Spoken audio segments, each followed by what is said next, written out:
मित्रांनो, साईनगर परिसरातून मागील महानगरपालिका निवडणुकीत भारतीय जनता पक्षाचे 3 तर उद्धव बाळासाहेब ठाकरे शिवसेना गटाचा एक नगरसेवक निवडून आला होता। मात्र संपूर्ण कार्यकाळात नागरिकांच्या अपेक्षांनुसार कोणतीही ठोस विकास काम झाले नसल्याचा आरोप आता उघडपणे स्थानिक नागरिकांकडून केला जात आहे।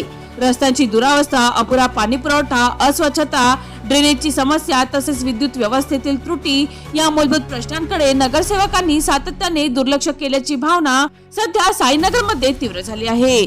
मित्रांनो, विशेष म्हणजे कोरोना महामारीच्या अत्यंत कठीण काळातही लोकनियुक्त प्रतिनिधी जनतेच्या मदतीला पुढे न आल्याची नाराजी नागरिक व्यक्त करत आहे। त्या संकटाच्या काळात नगरसेवकांचा कुठेही संपर्क नव्हता। नागरिकांना प्रशासन व स्वयंसेवी कार्यकर्त्यांवरच अवलंबून राहावे लागते, असे स्पष्ट मत अनेक नागरिकांनी मांडले आहे। या पार्श्वभूमीवर साईनगर मध्ये एकच नाव सातत्याने चर्चेत आहे, ते म्हणजे युवा स्वाभिमान पार्टीचे सचिन भेंडे। नगरसेवक नसतानाही त्यांनी नागरिकांच्या समस्या सोडवण्यासाठी 24 तास उपलब्ध राहून काम केल्याचा अनुभव अनेक नागरिक सांगत आहे। मित्रांनो, कोरोना काळात मदत कार्य, गरजू कुटुंबांना सहकार्य, वैयक्तिक अडचणींचे निराकरण आणि प्रशासनाशी थेट समन्वय साधून प्रश्न मार्गी लावण्याचे काम सचिन भेंडे यांनी केल्याची चर्चा सध्या साईनगर मध्ये जोर धरत आहे। जे निवडून आले ते फक्त पक्षाच्या नावावर आले, लोकांशी संवाद नाही, समस्या समजून घेण्याची इच्छाही नाही, अशी तीव्र प्रतिक्रिया नागरिक उघडपणे देत आहे।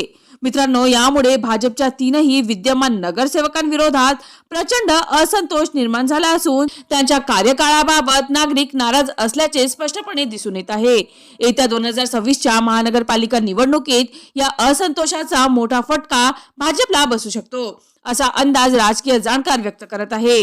मित्रांनो, साईनगर मध्ये आता फक्त नावाचा नाही तर काम करणारा प्रतिनिधी हवा, ही मागणी जोर धरू लागली आहे। सध्याच्या वातावरणावरून नागरिकांचा कल बदलाच्या दिशेने असल्याचे स्पष्ट संकेत मिळत असून 2026चा आमचा नगरसेवक सचिन भेंडेच असा सूर आता साईनगर मधील जनतेच्या मनात रुजू लागल्याचे चित्र दिसत आहे।